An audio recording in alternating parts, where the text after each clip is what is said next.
Business tycoon Cheyenne Carter caught in bed with her driver. The headline hit Orange County like a bomb. By the time Cheyenne and Lucas stumbled out of the hotel, the world was already waiting for them.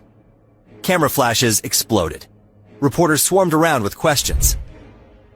Was it a business deal or a cheap thrill? One asked. Lucas, how much did she pay you to keep quiet? Another chimed. Did she tip you before or after the night? One more attacked. Laughter cut through the chaos. Security struggled to hold back the crowd. Cheyenne's face drained of color as her carefully built empire crumbled. Lucas, once nobody, now branded a disgrace, stared at his reflection in the lenses. Humiliation burned deep, igniting a fire for revenge. One day, he would rise high enough to protect himself and the woman he loved. 6 years later, he had kept his promise. He became the man Cheyenne deserved, and now he was returning home. Captain, are you sure about this? Jordan mumbled as his voice got emotional. Lucas turned to look at the camp one last time, at the people waving goodbye. He had spent 6 long years here. In that time, after surviving danger again and again, Lucas had gone from being a new recruit to a respected general. A small smile appeared on his face. Every story has to end somewhere, Jordan, and my story with this camp ends today, he said, closing the helicopter door. It was now time for him to meet his wife, for whom he had worked so hard all these years. The helicopter headed south toward the nearest airport. When they landed, Jordan said his goodbyes, while Lucas pushed his way through the crowded Orange County International Airport. The place was loud, busy, and full of travelers pulling suitcases and rushing in every direction. The first thing he did was head to the mall just outside to grab something to eat. 2 burritos, please, Lucas said to the person at the counter when he felt something tugging on his sleeves. He looked down, confused, only to find a little girl standing there, clutching her stuffed rabbit. I want my mommy, the girl mumbled, looking everywhere. But the moment she saw Lucas, she called, Daddy! Lucas froze. Why was this kid calling him Daddy? He crouched down, gently brushing the girl's hair away from her face. I'm not your dad, sweetheart, he said in a calm, soft voice. Did you get separated from your parents? I can help you find them. Upon hearing his words, the girl started crying. His heart ached while he tried to calm her down. The girl looked a lot like him when he was a kid, and for some reason, her presence warmed Lucas's heart. He felt like she was his daughter.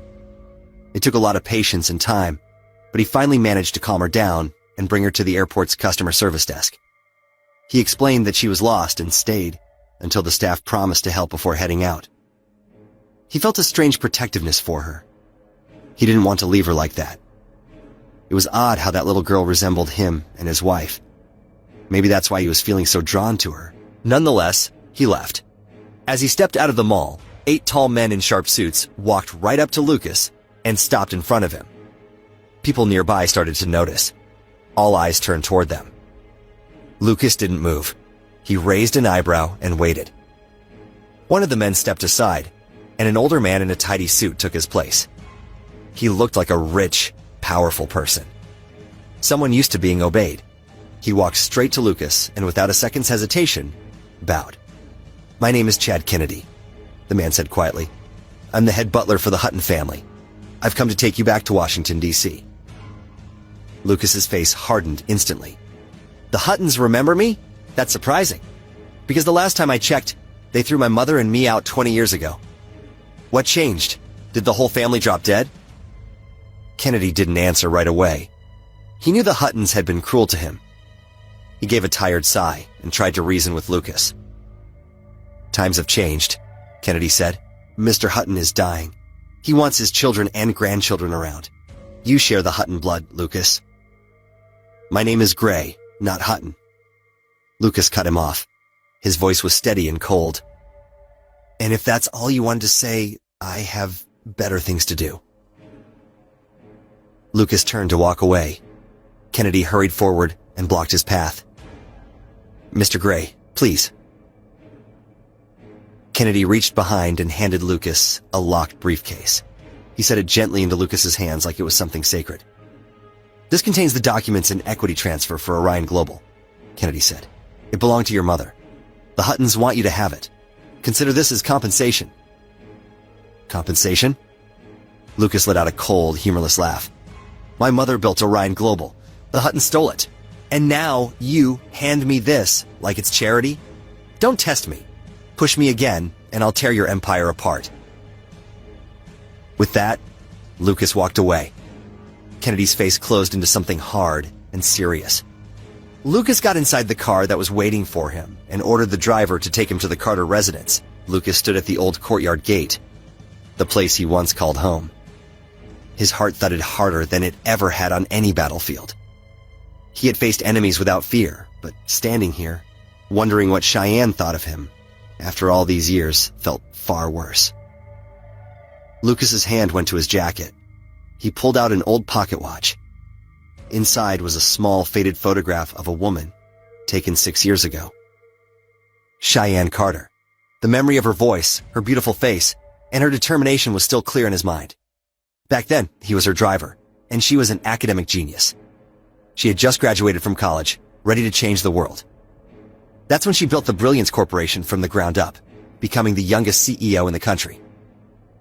But soon, her reputation took a hit. It wasn't his fault, but he left so that she could live peacefully. The guilt of leaving her without saying goodbye had troubled him ever since. Lucas shook his head, trying to calm the nervous flutter, but just as he stepped forward to knock, laughter drifted out from inside. "Mr. Miller, since you're so serious about Cheyenne, let's not waste time. Let's set a date for the wedding." Lucas went still. He knew that voice too well. It was Karen, Cheyenne's mother. "Please, Mrs. Carter," another man said in a polite and confident tone. "Just call me Seth. We'll be family soon." "Oh, Seth, you're so sweet. Cheyenne is lucky to have found a gentleman like you. As her parents, we can finally relax." The bliss in Karen's voice was evident. Lucas's jaw tightened. Every word felt like a slap. "But what about her husband?" Seth asked casually. Karen let out a harsh laugh. "You mean that useless excuse of a man? He vanished 6 years ago. He's probably lying dead in some gutter. We can just go to the courthouse and get a death certificate if you want." Lucas didn't feel his heartbeat anymore. Everything inside him went cold. He had returned for Cheyenne, hoping to stand before her with pride. Instead, he was listening to her family erase him like he had never existed. "But I am still alive, Mother. We don't need that death certificate anymore." Karen's smile vanished the moment she heard the words. She turned around and found Lucas standing in the doorway. "You?" She stood up. "I'm back, Karen," Lucas said. Her expression snapped into fury. "How dare you say my name, you filthy stray? It's Mrs. Carter to you. Didn't your dead mother teach you any respect?" The words hit like a blade. Lucas's fists clenched so tightly his knuckles went white. He forced himself to breathe. He wouldn't stoop to her level, not when Cheyenne was involved. "What? Are you going to hit me now?" Karen sneered, stepping closer. "You're like a walking bad luck. Everything was going well for us until you crawled back. You just can't stand to see my daughter happy, can you?" "What's happening?" Cheyenne's father stepped out, frowning. When he saw Lucas, his eyes burned with rage. Without hesitation, he charged forward and threw a punch. "You worthless piece of trash! How dare you show your face here? Don't make us look cheap because of this lowlife. Get in properly!" She spat, turning to Lucas. "Since you're so desperate to show your face, go ahead. Let everyone see the failure who crawled back from nowhere." Cheyenne's father scoffed loudly, glaring at Lucas like he was dirt under his shoe. The Carter living room was loud, crowded, and full of fake smiles. More than 10 relatives had gathered, chatting excitedly, probably celebrating Cheyenne's new beginning. But the moment Lucas came into proper view, the room shifted, conversations cut off, heads turned, eyes widened. "Wait, isn't that the useless husband Cheyenne married?" one relative said under their breath. "No wonder he is back now. Men like him just disappear and show up when there's money involved." Someone else snickered. "He must have heard she's marrying Mr. Miller. Now he's back to leech off the family again," another added. Lucas's gaze swept across the room. He recognized some faces. Those were the people who had mocked him before. Others were new, judging him like they already knew his worth.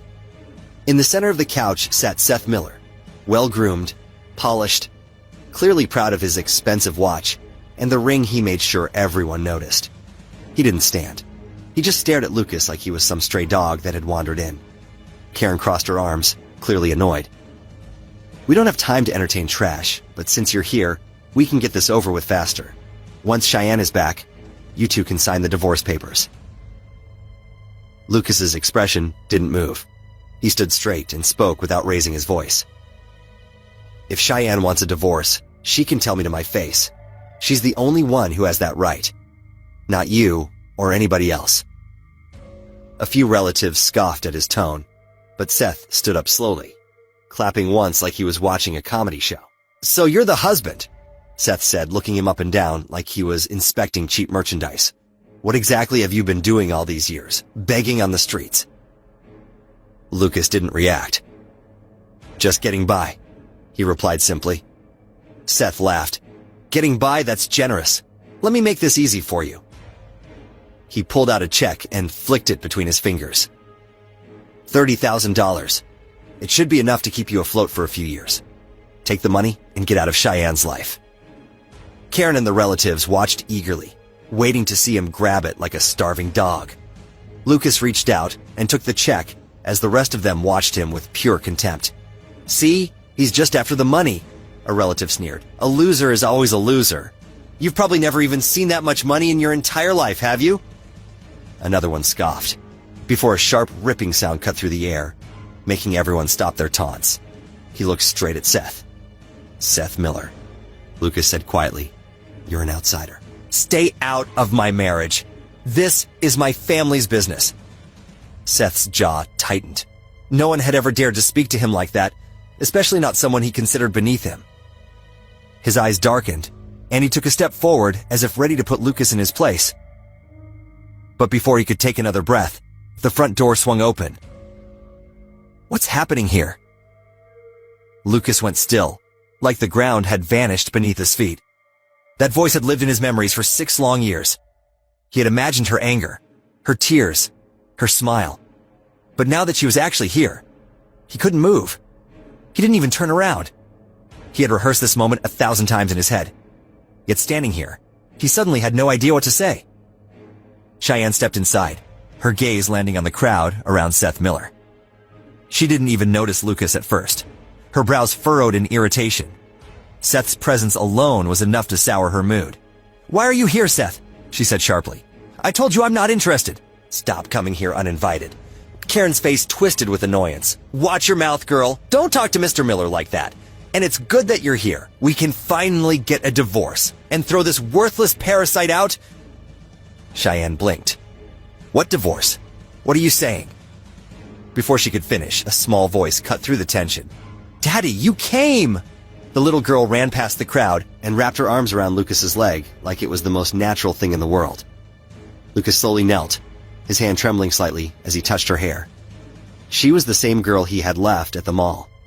He studied her face, those eyes, that expression. The more he looked at her, the more she resembled Cheyenne.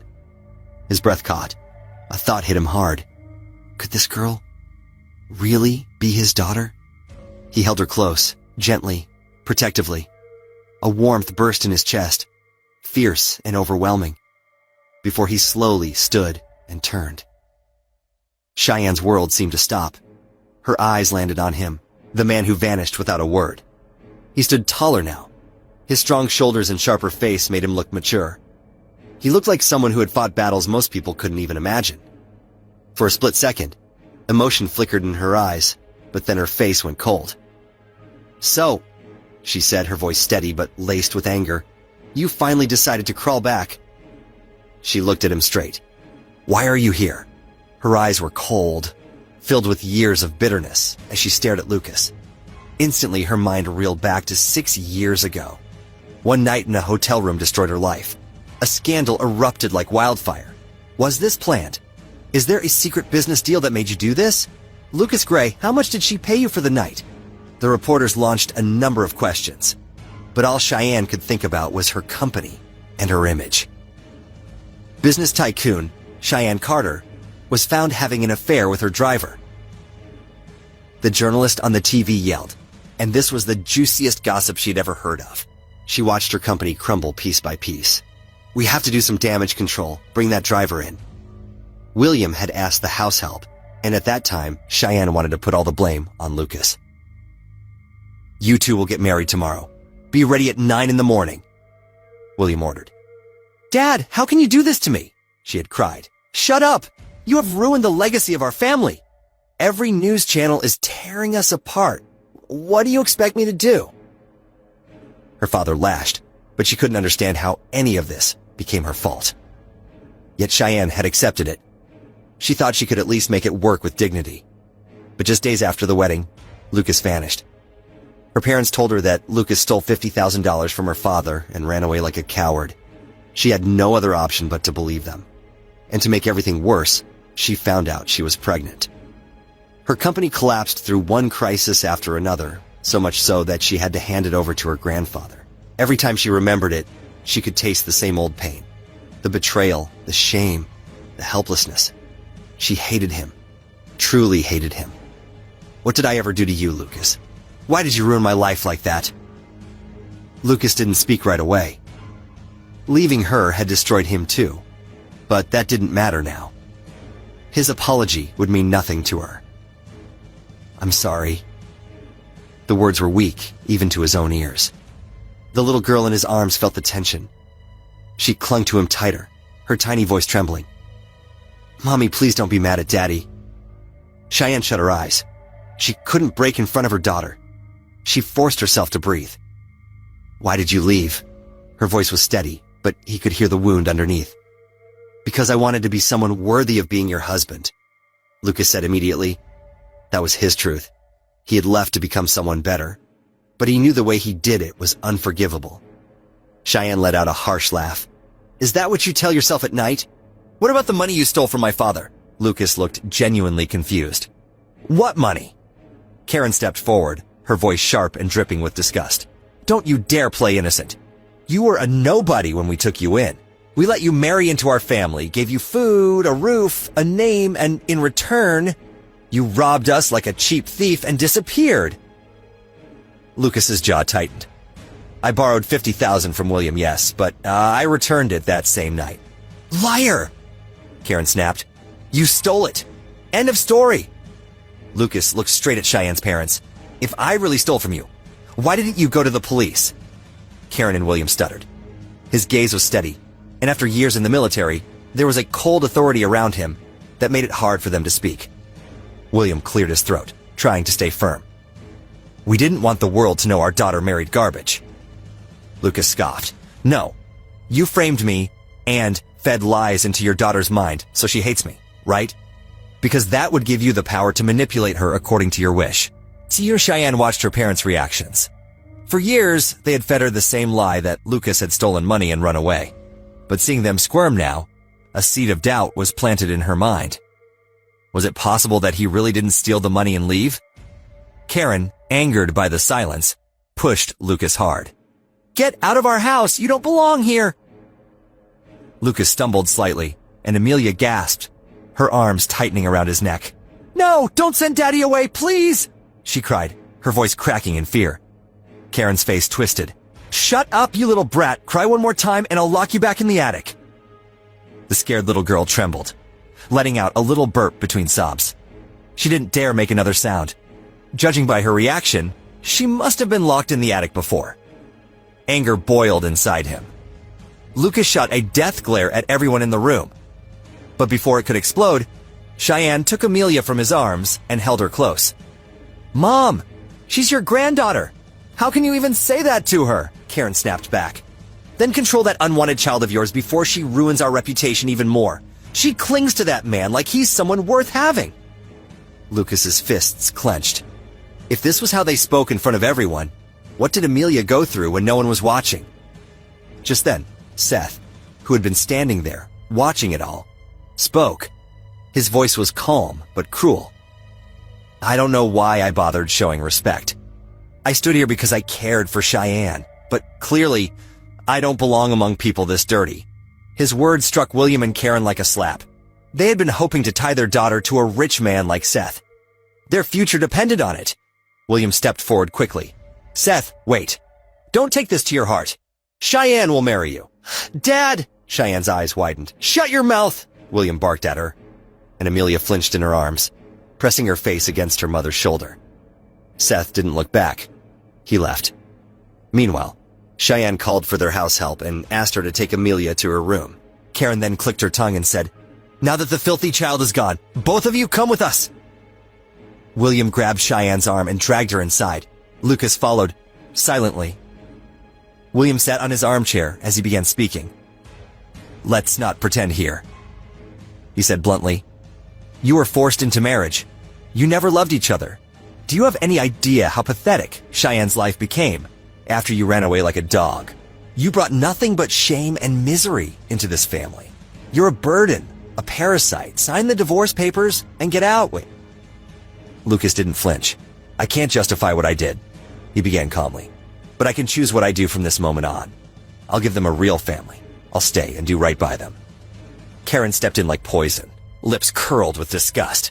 "Do right? You! The man who abandoned his wife right after the wedding and left her pregnant and humiliated." Lucas stood still, every word hitting him deeper than any bullet he'd ever faced. Back then, he had thrown himself into military service just to become worthy of her. What he didn't know was that she had been carrying his child. Cheyenne covered her mouth, tears rolling down uncontrollably. He had dreamed of her on the worst days, in the darkest hours. She was his motivation, the person he'd fallen deeply in love with without even realizing it. But now, seeing her in so much pain, he thought maybe letting her go was the only way he could stop ruining her life. He looked at her, eyes heavy with everything he couldn't say, and then softly said, "Let's get a divorce." Cheyenne froze. Then her hand moved before she could think, and slapped Lucas hard across his face. Her voice shook with pain and rage. "You left when you had no obligation, and I swallowed that. But now you know you have a daughter, and you still want to leave?" Her voice broke, but her anger held firm. "You're still the same coward. You want to run again? Fine. Go. Get out just like last time. And don't you dare show your face again here." She screamed the last words, like she had been holding them for 6 exhausting years. Lucas didn't think. He just pulled her into his arms. "I'm sorry, Cheyenne. I'm so sorry. I won't leave if you don't want me to. I want you and our daughter to live a happy life." Lucas gently rubbed Cheyenne's trembling back and promised. "No!" Karen shrieked, shoving at them like she was watching a disaster unfold. She darted forward, clutching Cheyenne's wrist. "Are you out of your mind? Seth Miller was your only ticket to a better life. He is connected to Orion Global. Do you understand what that means? That company can change everything for you. What can this broke piece of trash offer?" The moment she said Orion Global, something flickered in Lucas's eyes. So that was it. They wanted attention from the company whose board had been waiting for Lucas to come home and take control. He almost laughed. He had come here to tell the Carters the truth about him, about his social status, to make amends. But looking at their greed, a plan formed in his mind. Now he wanted to watch how low the Carters could stoop to get the Orion Global to notice them. Cheyenne straightened her shoulders. "I'm not marrying Seth Miller to fix my company. My daughter deserves her father." Karen scoffed. "Seth can be her father. A much better one than this disgrace." Cheyenne didn't even let her finish. "No, he can't. Not when her real father is standing right here." Karen's mouth opened to argue, but Cheyenne's tone was final. "This conversation is over. I'm not marrying Seth. William lost whatever patience he had left. He shoved Lucas with pure hatred. Get the hell out. The moment you came back, everything fell apart again. Get out, right now." Lucas stumbled back, but he didn't stop smiling, because Cheyenne had just chosen him, and that single choice was worth more than every insult thrown at him. The next day, Lucas pulled up to the Orion Global office tower. Lucas's jaw tightened as he promised, "One day, I'll walk into the Hutton mansion, not as the abandoned son, but as the man they'll beg mercy from." He pulled out his phone and dialed a number he had kept untouched for years. The call barely rang once. "Hello?" Lucas's voice held quiet command. "Kennedy, I'm standing in front of Orion Global." There was a brief pause before Kennedy smiled to himself. "I knew you were meant to lead this empire," Kennedy said. "I'll make the arrangements immediately. From this moment on, Orion is yours." "Welcome home, Lucas." The call ended. Not even a full minute passed before the glass doors slid open, and Flynn Davis, the acting manager of Orion Global, appeared in a rush. But instead of respect, there was annoyance in his eyes, like he had been dragged out for something beneath him. "So you're the so-called new chairman?" Flynn asked, his tone dripping with disbelief. His eyes swept over Lucas's simple clothes with open mockery. "Right. Follow me then." Lucas didn't react. He simply walked beside him, calm as still water. As they moved through the main lobby, whispers rippled across the floor. Employees paused what they were doing, heads turning, trying to take a better look. Up the executive elevator, they went to the topmost floor, only the highest authority could access. Flynn tapped his card, and the doors to the chairman's office slid open. Flynn turned to Lucas with a thin, mocking smile. "Well, Chairman," he said, "welcome to your throne. I know this must be a little too fancy for your comfort, but we'll make you feel at home." Lucas stepped inside without a word. He barely spared Davis a glance, but he could see clearly that the man was trying to belittle him, testing boundaries. But Lucas didn't care. He wasn't here to win anyone's approval. He was here to take control. Being chairman of Orion meant that he had power, and right now he intended to use every bit of it. "That's fine, Davis, but I need information. Tell me everything about this company that you think might help me," Lucas said, taking the couch like the boss he was. Davis's jaw tightened. He had run this company freely for years, without anyone above him. And now, out of nowhere, someone he considered a nobody was giving him orders? He forced a smile. "That's quite a lot to cover right now. I'll have a full report sent in an hour, and then we can take it from there." But Lucas interrupted him. "Did I stutter, Davis?" That one line hit like a slap. The fake smile disappeared from Davis's face. Lucas leaned forward slightly, voice calm but cutting. "Let me make one thing very clear to you. You don't get to run this company like it's your playground, least of all while you're laundering money." For a second, Davis stood frozen. "Laundering money?" His face went pale. Lucas smirked. "It's true I haven't been around, but I never stopped watching. I know what you've been doing. Now give me the damn report, or you won't just lose your job. You'll lose everything you think protects you." Davis swallowed hard. "Yes, sir. Right away." He rushed to call his assistant, and within 20 minutes, he was sitting across from Lucas, going through company matters. He talked about the new investment deal Orion had just released to the market. Lucas listened, then asked, "Has Brilliance Corporation reached out regarding this deal?" "Yes," Davis replied. "They've been persistent, but it's not the right direction for us. They're a small company, and with their scandalous history, we blacklisted them." Lucas was silent for a moment, then said plainly, "Remove them from the blacklist." Davis hesitated. "But sir..." Lucas looked at him, and that was enough. Davis nodded quickly. "I'll have it done." "Good," Lucas said. "As for that scandal you just mentioned, I want every piece of information tied to it. Keep it private. Report only to me. And while you're at it, look into the Carter family. I want every record, every rumor, every accusation ever associated with them." Davis stiffened but nodded like an obedient student. "Understood." He left the room quietly. Later that night, the Carters gathered for their usual family dinner. The room went dead silent as Dominic Carter entered. He was the man nobody dared to question in the family. Everyone at the table stood to greet him. As Dominic sat, he began, "As you all know, Orion Global has just announced its investment program for Orange County businesses. Orion is backed by the Huttons, the most powerful family in the county.